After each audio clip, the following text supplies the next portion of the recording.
Conversations That Matter podcast. My name is John Harris. We are going to talk about an article today from Christianity Today with the title, "Is it Christian for Europe to welcome refugees from Ukraine but not Syria?" Is it Christian? That's the question. Christian, is there a Christian position on this refugee thing? And underlying this is the assumption, hey, wait a minute. Is there like some racism? Is there some discrimination going on? If you're going to allow people from Ukraine to come in, but you didn't have the same process with people from Syria, or you vetted them more strongly or something like that. So I want to get into this piece. I think it actually raises a lot of questions. Not the piece directly. I think it probably inadvertently raises these issues, but we need to think through some questions and some issues. I think it's important for us to start thinking through these things and maybe challenging some of the things we've taken for granted for quite some time. For most of human history, a nation has been defined by things like traditions, habits, religion, race, obviously the geographic area one lives in and the things common to that area, which would include professions. I mean, that gets tied into the habits and all. And I think that really, and I don't want to put a time, I don't know when, I don't know. In history, it's kind of hard to put a date sometimes on things, but I would say perhaps this is another Enlightenment kind of thing that we've been living with. This idea that reason or something at least more abstract ideals can bind a nation together. And the United States has been the chief example of this. That, and you'll often hear people say, and I've disagreed with this strongly, but you'll still hear people say, United States is an idea. America's an idea. It's not a country, right? And other countries in the West have taken note of this and have, liberal democracies have decided that's the thing that will enable them to have prosperity, success, a place of belonging, stability. They just need to share certain ideals.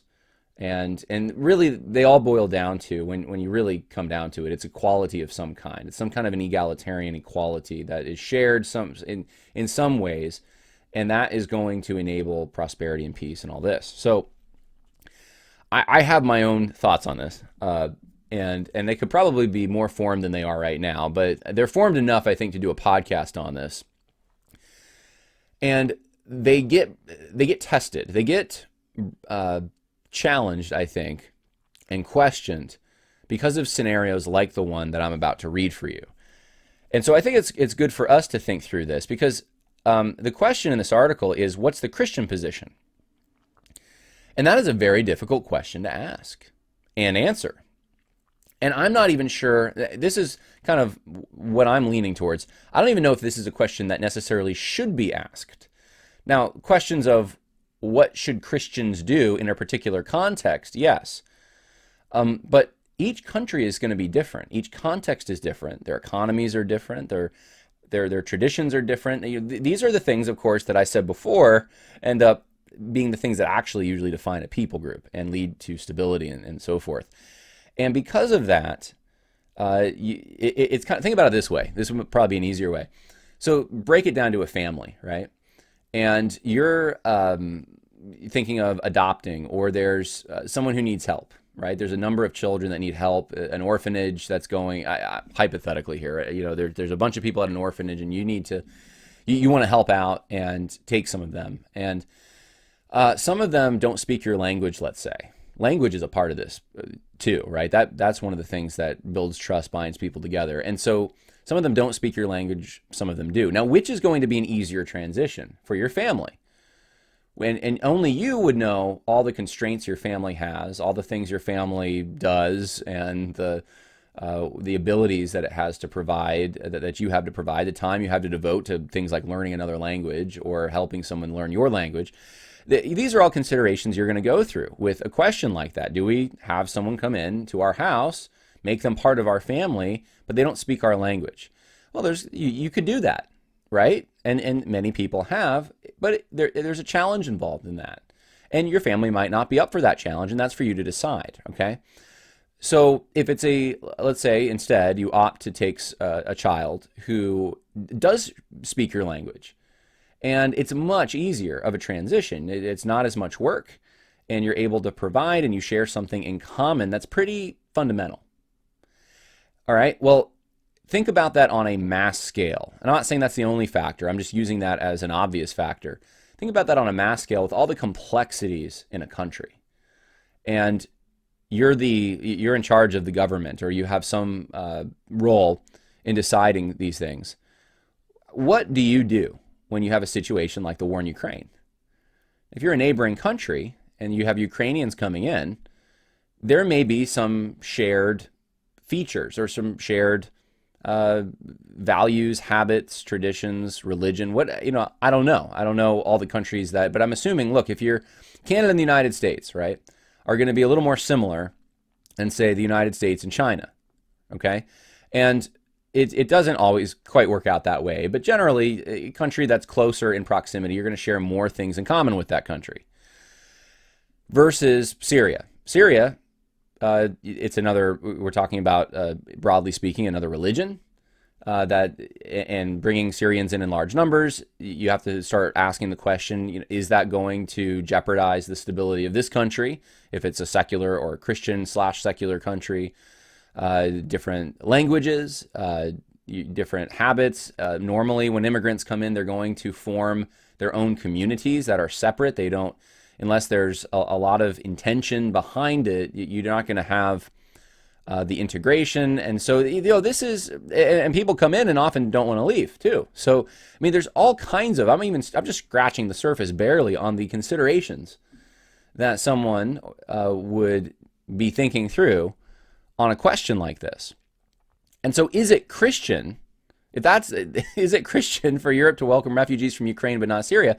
I mean, it's like, well, is it Christian? I mean, where, in what context? The thing is, I think you can be a Christian in any of these neighboring countries, including the United States, right? I think we're bringing in probably some refugees from Ukraine. You can be a Christian and you can approach this problem or this scenario of what's happening in Ukraine, and you're going to be applying some broad biblical principles. And these principles aren't necessarily going to render a kind of a plug and chug answer that's so smooth and right there, clearly depicted for you. It's going to take some work, and it's not going to necessarily even be a uniquely Christian, I think, position. It's going to be something that you're thinking through based on all the circumstances around you, hopefully with Christian principles undergirding it. But the shared values are going to be very broad shared values. They're going to be things like, we want to help people. Okay, we do want to help people. Now, what are the limitations we have in helping people? Okay, what effect is this going to have on our country if we bring in people in large numbers from this particular culture, with these particular skills and the industries that they might be involved in? I mean, how is this going to affect our economy? There's all kinds of questions. And a country's primary job, the government of a country, is to defend its own people. To obviously, bearing the sword is the responsibility of the government, but you have to make sure that people coming in are vetted. I mean, think about it in terms of a family. Again, you want to make sure you're adopting someone or someone staying with you for an extended period of time, getting out of an abusive situation or something. What kind of questions are you going to ask about that person? You're going to want to build some level of trust. You're going to have some knowledge of what this person's been through, what they're capable of. I know of families who didn't do this right, and they ended up with people who were violent, that adopted people who were violent into their home and threatened the lives of their family. And I mean, these are things that are real considerations in the real world on a small level. So it's the same thing on a broad international scale. And so the Christian position is going to be, if there is a Christian position on this, I don't even like the way that's phrased, but a Christian thinking through this is going to be trying to think through all these different interests and coming up with the best possible outcome where the most people can be helped and it doesn't put into jeopardy the safety or threaten the culture that they're being imported into in any way. Those are going to be the considerations. So I think when we ask this question, I haven't gotten to the article yet, I know, but when this question is being asked, just notice the premise from the beginning, that the premise is that there is some kind of a Christian position somewhere. And this is something that I'm skeptical of to some extent, just phrasing it that way, thinking through it that way, that there is this kind of one size fits all. This is the Christian thing. We just bring in people, right? That's how it's often just the nice thing to do. We don't think through all these other questions. We just see knee-jerk reaction. Here's what's happening. We got to help. That's the Christian thing to do. Is it? Is it though? All right, so let's go over the article. As Ukraine continues to be battered by Russia, Syrian refugees know what to pray for better than most.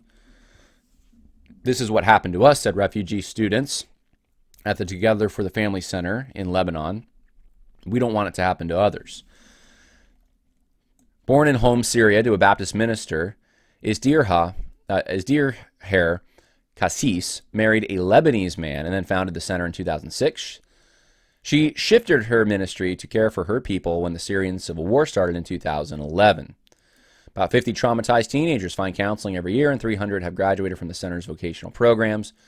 As the refugees discussed the horrible situation in Europe during the weekly chapel service, Kassis suggested intercession. The 40 children and 30 Syrian staff and volunteers bowed their heads, but one child wanted to be sure the Ukrainians would know of their solidarity. We went outside into the cold and snow of the Bekaa Valley, where most of Lebanon's 1.5 million Syrian refugees take shelter, his sign proclaimed, praying for peace.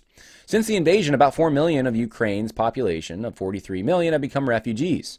Another 6.5 million are internally displaced, yet 11 years since its civil war, most of Syria's 6.8 million refugees, out of a population of 20 million, still live in limbo.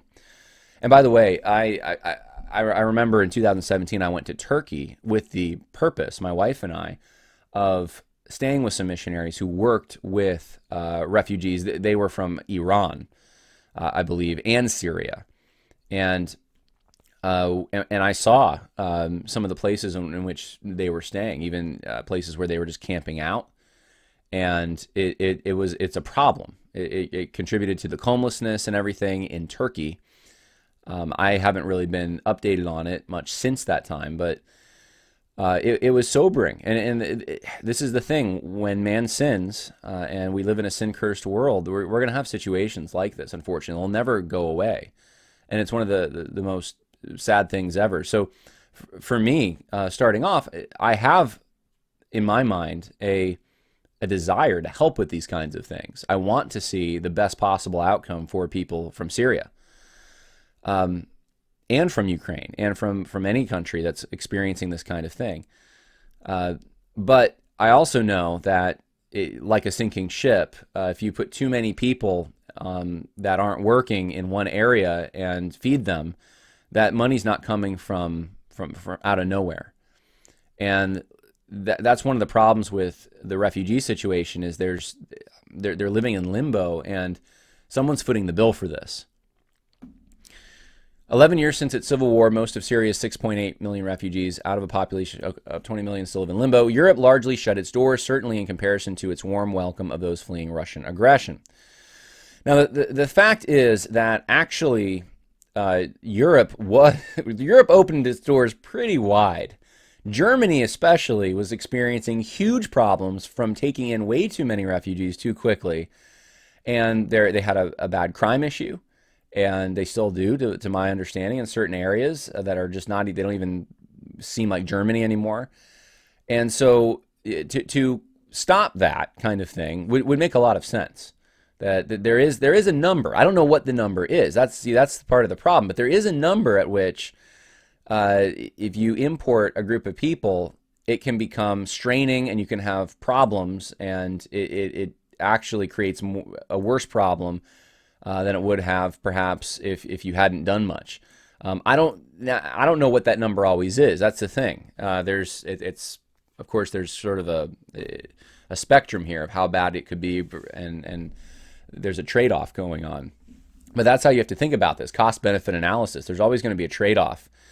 And the thing I want to ask, too, this article doesn't get into it, but this is one of the things that I want to ask is, what about the surrounding, I don't believe this article, I don't remember reading it in the article, we'll see, but what about the surrounding Muslim countries. And I talked about Turkey to some extent, but what about Saudi Arabia? What about the just other countries that are in the Middle East that actually would be closer in some ways culturally? Why can't they just integrate Syrian refugees into their populations? That's actually a better question to ask about this. That would make more sense. So why is it always on the West? Why is the West the ones, because they have more money or affluence? I mean, look, Saudi Arabia's got a lot of money and affluence. So what is it then that makes it that a European responsibility? That's one of the questions that I think we should be asking too. If the people, like if your neighbors, let's say, weren't going to help a needy family, or I shouldn't say your neighbors, but the neighbors of a needy family, those neighbors weren't going to help that needy family. It's the nice thing to do. It's the charitable thing to do if you have the ability to help that needy family. But let's say you have also needy families in your neck of the woods, and you have to make decisions, and you have needy people in your house. You only have a certain limited amount of resources. And why should your responsibility primarily be for someone that's farther away in proximity to you when there's an ability of that person's neighbors to help them, right? That's the kind of thing I'm talking about here. And we do see this principle, I believe, in Scripture with proximity. Even that's in the Good Samaritan. It's proximity. It's the people that actually were passing by, the people that came into contact. It's if you don't provide for your family, you're worse than an unbeliever. It's the whole providing for those in the house, first in the household of faith. We have a responsibility to fellow believers. There is kind of, you could think about it as like circles that kind of get broader and broader and go out. There's different proximities, and those that are closest, your family especially, would be the ones you have the most responsibility for. And so that's a principle that we see in Scripture. So you're going to be able to minister to people that you have more in common with, especially geographically, but also even culturally, linguistically. You're usually going to have a better effect on the people that are in your neck of the woods than you are with those across the world. It doesn't mean we shouldn't help. I just had someone on talking about the situation in Ukraine. I want to help them. I have donated money to help people in Ukraine, but it's a matter of primary, secondary, tertiary responsibility, and then do you have a direct command or responsibility to help someone halfway across the world? Right? You would have responsibility. Someone that's right in front of your house on the street, you can see them. I mean, that you have a responsibility. That's someone within your ability to help right there in front of you. So this is a principle I think we all kind of know. But one of the things it's a feature of the social justice movement, and just broadly speaking, I think, I don't even know, it's beyond that to some extent. There's this idea that we should just love humanity as almost this abstract thing. So you could have someone who loves humanity but doesn't love the humans in their own neighborhood or their own home, or they're estranged from their family, but they love humanity so much, and that's just not true love. So I want to get back to loving the tangible people that you interact with on a daily, weekly basis, loving the place that you're from, taking good stewardship of that place, and then, yes, extending yourself as you have the ability to those that are outside of that. So that's kind of, I'm just hinting at, more than hinting at, kind of where I'm coming down, or at least the way that I'm thinking about this. I'm trying to think through this as a Christian. That's the attempt here. There is a perennial double standard and selective outrage of global news media, Western governments, and sadly even Western churches when it comes to reporting on wars, conflicts, and the plight of refugees, stated Vinoth Ramachandra from Sri Lanka, a senior leader with the International Fellowship of Evangelical Students. If Ukrainians were not blonde and blue-eyed, would their plight have occasioned this outpouring of compassion? It is a fair question. Is European hypocrisy, even racism, on full display? Well, you see, right in the beginning of the article you have, and most people read the beginnings. If they're going to read any part of the article, they read the beginning. right there you have the insinuation. It's racism. That's what that could really account for the pouring out of support for Ukraine. Thing is, though, at the same time, Russians are being pretty vilified right now by those same countries. Even saying crazy things among popular commentators, like we should nuke them, and just they are the villains of the world. And guess what? They look an awful lot like the Ukrainians. In fact, many of the Ukrainians are their ethnicities are pretty close, especially in the eastern parts of Ukraine. So this is just, on its face, this should be laughed out of the room. That really, that's the reason that, so are we going to be that loving and caring to Russians when Russian culture and, things in like even concerts, plays, uniquely just Russian cultural things are being canceled in the United States right now, and and so we're supposed to think, and I'm sure this kind of thing's happening in Europe as well, this anti-Russian sentiment. So we're supposed to think that it's racism. Well, that kind of pokes a hole in that one. It is a fair question, says the author of the article. It's a fair question. Yeah, if you're not thinking through. If you're not thinking, it is a fair question. If you're thinking through it, though, it's not that fair of a question. We've literally just cut off financially a whole group of people who would be blonde-haired, many of them blue-eyed. We've just cut them off. So they can't. I got an email from I think it was Russian Christian Radio, talking about how it's difficult now. There's people in need in Russia that rely on their support, and they can't get money into Russia. All those blonde-haired, blue-eyed people that happen to live there are going to be in deep straits because of sanctions that have been and restrictions placed on Russia. But apparently the same people putting those sanctions on Russia are people who are racist for not taking as many Syrians as Ukrainians. It is a fair question. Is European hypocrisy even racism on full display? Arab Christians are not quick to judge. Born in Syria, Joseph Kassab today heads the Beirut-based Supreme Council of Evangelical Churches in Syria and Lebanon. He notes that more than 1 million countrymen taken in by Europe, Western Europe primarily, Eastern nations, he said, are still recovering from the communist era and have not yet developed the same sense of human rights. There should be no discrimination, yet even this he understands. The early church struggled to open its mission to non-Jews. I'm going to not go down that rabbit trail right now, but more a theological issue there, not a racial issue, but let's keep going. Racism is in every society, Kassab said, but Europeans have been more welcoming to the Syrians than many Lebanese. And this is one of the points that I was trying to make too. And he does, so this article does kind of hint at it, that look, why aren't the Lebanese who are closer helping out with the Syrian thing as much as Europeans who are farther away? And they're also farther away in proximity, culturally and all the rest. Being a Muslim is a factor, said Eli Haddad, president of Arab Baptist Theological Seminary in Beirut. But also important is that most are rural, uneducated farmers. Legitimate or not, people are uncomfortable with difference. Europe is a bit hypocritical, but so is he. If a faculty member needs shelter, I will open my home, Haddad said. For a stranger, not so much. Now, see, this is one of the things that I was just saying. Look, this is proximity right here. And this is one of the fascinating things I found about this article, too, is that the way that people think in other parts of the world, and this is someone coming from not a Western context as much, they think actually in the ways that Western people probably would have thought 100, 200 years ago. They're still thinking in terms of proximity more.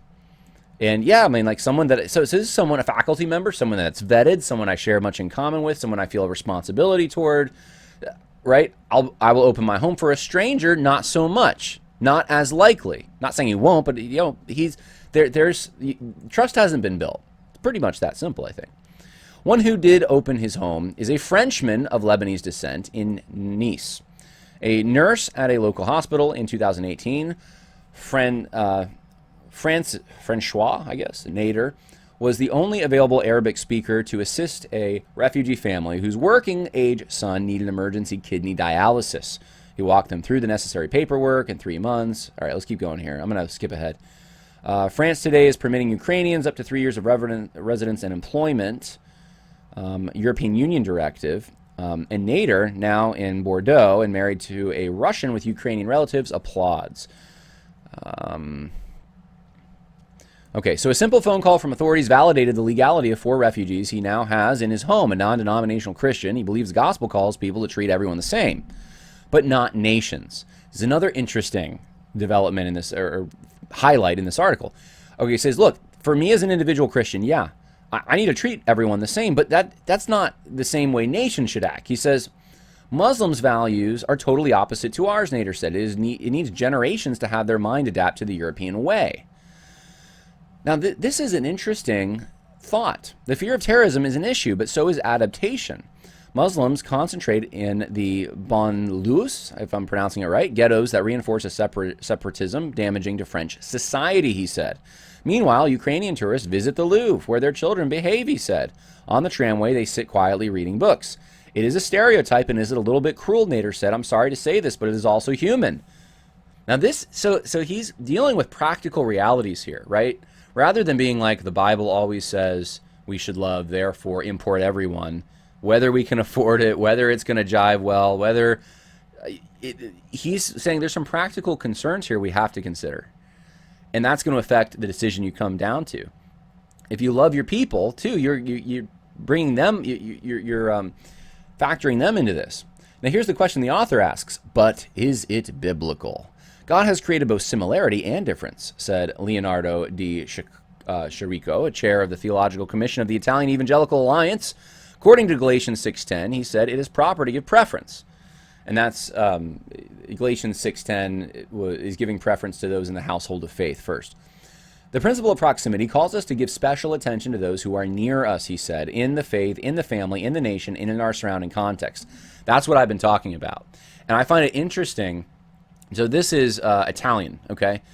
That some of these values that have been kind of disregarded in America to some extent are still alive in some places in Europe, in the Middle East. There's still, even though Europe is going down the same track as the United States, there's, I think, more of a recognition. And there's less, it seems like in these interviews, there's less political correctness.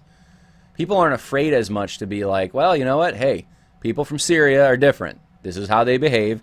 People from Ukraine are behaving better, and they're actually integrating better into our society. And they're not afraid of being called racist for saying that. They can just speak what they see, and they're not afraid. And that's something that, in some ways, is almost refreshing. I'll be honest. It is refreshing. It is refreshing to hear someone without fear just say, this is what I think. This is the truth of the situation. This is something we have to consider. Whereas in the United States, you wouldn't be allowed to say that. Like if you were going to, Trump sort of, Trump like almost went there. He kind of did on some things, and it was like everyone got angry. That there are some countries that you're not going to want to import large groups from that country into your country. You take it down to a smaller level again. There's certain families, you're like, man, I wouldn't want to adopt all the kids in that family if the parents died. I wouldn't want to have them in my home. It would be a threat to my children. And there's other families you're like, we would get along great. Why is that? Because every family is different. Every country is different. That's part of it. It's obvious. We all know it. That's the thing. We all know it. But we're not allowed to say it. Why aren't we allowed to say it? Because everyone's equal. Everyone's got to be equal. There is no superior, inferior, as far as moral concerns are. We would never do this on the level of a family. We never say like that family and that family, even though one's involved in nefarious activity and they're rabble rousers, and the other one is, the most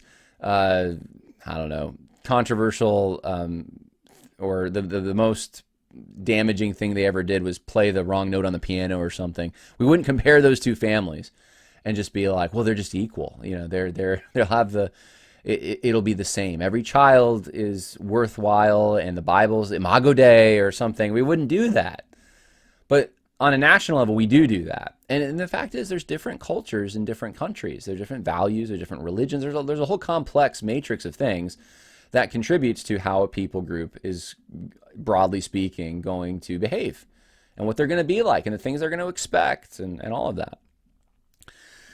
Let's see. Let's keep going. The Bible even does so, he said, as the original Hebrew differentiate between aliens, the Gerim, are to be treated justly before fellow Jews, but the Zarim are barred from celebrating Passover.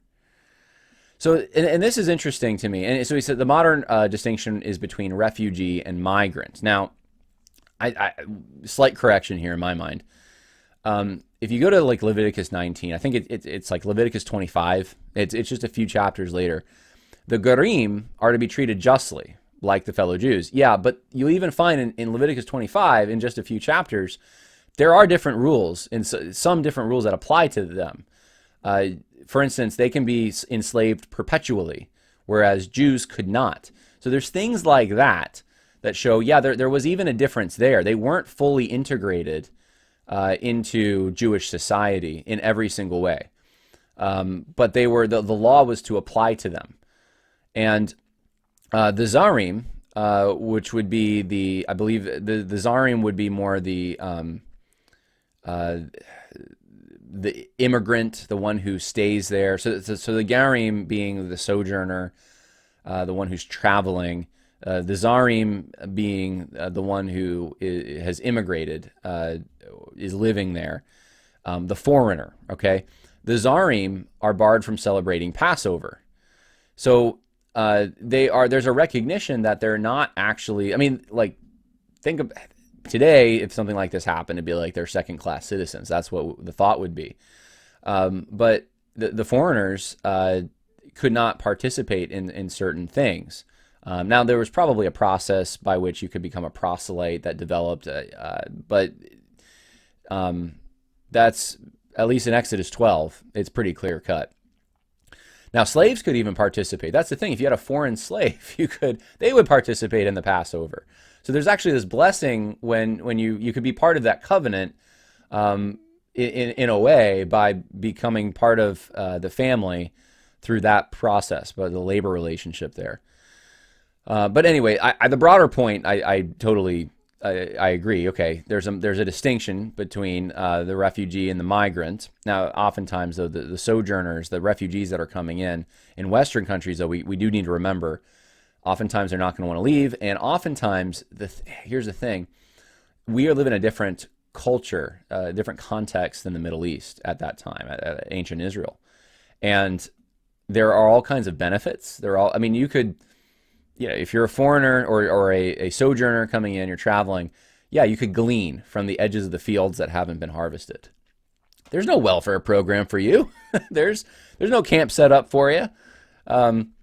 You're not a drain necessarily on the economy. So it is a different context. It's a much different context. Privileges now are just kind of assumed. Like if you're part of the country, you're gonna, or you're within the borders of the country, that there's just kind of assumed that you're going to be taken care of. There's going to be certain benefits you receive. Freedom of movement is not absolute, said Mark Jost, General Secretary of the Swiss Evangelical Alliance. I like diversity, but it entails risks that must be regulated. Cultural proximity led Switzerland to waive for Ukrainians the case-by-case examination required for Syrians. Jost rejects the privilege many wanted to give for faith and ethnicity, but Swiss authorities thought distinction necessary to weed out potential terrorists. That's another issue. What about terrorism? Ukrainians aren't known for it. Still, the difficulties of integration are real, and the government wanted to reduce the pull factor, especially for economic migrants seeking a better life. Those threatened by life and limb should be permitted with no distinction. I'm going to fast forward here. Let me. It goes through what Greece did. They host about 42,000 refugees from various countries. That's a lot. Greece is kind of small. Many others are turned away by boat. The Greek government stated that it processed applicants. 7 of 10 applicants are not refugees. Okay, let's just skip ahead here. It does get into some of the complexities of this even more, but most of the things that I wanted to bring up, I've already kind of brought up. Is it right to pit the migrant against the refugee? Many nations today are spending much more money and energy on finding ways to prevent refugees and asylum seekers from even crossing their border than they are in protecting people who have been robbed of place and are among the most vulnerable people on the planet, said Albason. This needs to be exposed and confronted for what it is. Mixed migration confuses the issue, and human traffickers prey on them all. Now, here's the thing. Countries expending resources to try to prevent a massive inflow of refugees. There can only be so much because of the benefits being given to refugees, and numbers that big. I mean, it's like an army sometimes, and so this has to be regulated in some way for the safety of the people in that country and the economic stability, all of that. So, when you install a process, a mechanism by which you vet and you allow people in at a reasonable rate of some kind, you discourage that kind of mass migration. If you just say, y'all come in, you're going to get more than just those refugees. That's going to be a signal sent out across the whole world there, you can go in. And pretty soon that country is not going to be the country it once was. This is one of the problems we're having on our southern border. Is so many people are coming across right now, and there's not much opposition. There are some barriers, yeah, I mean, and especially travel, but people are traveling from South America. They're trying to get in. They're paying coyotes to take them in to the United States because they want prosperity. They want something that is very understandable. It's a compliment to the United States. It shows that we're not this horrible racist place that just hates everyone because everyone wants to get in. But once you have you just allow people to get in, you open the gate, it's an invitation for the rest of the world. And when the whole world can just come in, it has consequences. Cultural consequences, economic consequences, crime, all of that stuff, they become problems. And the same thing's happening in Europe. The churches should fill the gaps the government is leaving. Let's see. Mother's Day in the Arab world falls in March. Besides offering prayer together for the family is collective advice from Syrian wives and widows on how to deal with life from the torn from their husbands and sons. It says what they're going to do. The Lord has helped us here and lifted us up. They want to encourage Ukrainian women in the same way. I thought in general it was actually a pretty good article showing the different opinions across the Europe and even in the Arab world to some extent on this. But the whole way it's framed from the beginning is just it shows the way that people are thinking about it. And I just want to suggest to you that to think that there's some kind of a discrimination going on because they look different and that it's purely based on that. That's ridiculous. It's insulting to our intelligence because Russians are being vilified right now. That's one reason. But the other reason is you see from the article how complicated this issue is. How many factors actually, religion being a major one, that come into play here. Crime rates, terrorism, all this kind of stuff. Economic contributions, these all are things that must be considered. So what's the Christian position on this? Well, the Christian position is we love our neighbors. We have responsibility to those who are the closest to us. Governments serve the people that they're supposed to be serving. And we have to then balance all these different factors and calculate them and do the benefit analysis to figure out what's the best solution. That's the bottom line. And each context, I think, is going to be a little bit different on this. Each country is going to have a different ability, a different way to be able to handle this kind of thing. And so I wouldn't accept any comparison that would attempt to say that there's racism going on, in the sense that there's some just hatred, some just prejudicial hatred against the Syrians because they're not white or something like that. I mean, that would be ridiculous. All right. That's all I had for you. I think I want to end with this question for you all out there. Think through this, if you would. Just start thinking through it yourself. During the course of the day, what what kinds of things make someone an American? Or if you're somewhere else, pick your country, Australian, Saudi Arabian, whatever. What kinds of things? And in addition to that, what kinds of things give you the right to claim benefits that are provided by the country in which you live? Is it the fact that you live there, or the fact that you're in that geographic location? I mean, a lot of people fly here from all over the world. Doesn't make them American just because they set foot on American soil. Is it because you're a Christian? Well, there's a lot of people in the United States that aren't Christians, right? And don't claim any kind of Christianity. What is it? What's the thing? We have, in theory, a process, at least for legal migration, in which immigration, when people come, they become citizens of the United States, for citizenship at least, to get some of these benefits. You have to know something about our heritage, our history. You have to have some kind of a shared value with that history. You have to understand what it is to be an American. There's an assimilation that goes on. And I think that's a good thing to think about. What is it that makes, and I'm not going to answer it for you, I think it's a good thing to think about, because you realize, you start figuring out, on whatever basis you want to make this, it's a lot more complicated than it seems initially. And you start realizing too how other countries have much more identifiable ways of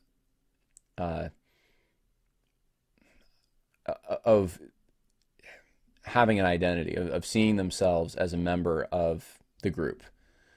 I think one of the things that makes America in trouble today, in some ways, is the fact that what do we have in common with each other? I found this out when I flew from Auburn, Alabama to Portland, Oregon in one day. And I was in Auburn, Alabama. We drove to Georgia, Atlanta, flew to Portland, and I just thought, there's no way this is the same country. Now, we speak the same language, kind of. But other than that, I'm like, I mean, everything was different. Cuisine was different. Architecture is different. Habits, totally different. Style is different. Beliefs are way different. Religion is different. It's easier to figure out what the differences are than what the commonalities are. And that's one of the things I've been wondering about. Is America, are we too big? Is there just too much difference between different geographical locations in the United States to say that, well, we have enough in common to be part of the same country? You can, again, put this in a smaller level. Just think about it in a home. People that have extreme differences, they have to find common ground somewhere. They're going to live together and make decisions together that affect each other. Common sense, right? So that's a good question to ask. And so this has hopefully been food for thought for you today. I thought I would give you something to hurt your head over as you think about some of these things that aren't brought up a whole lot, but I think they need to be more and more and more. God bless. More coming. Bye.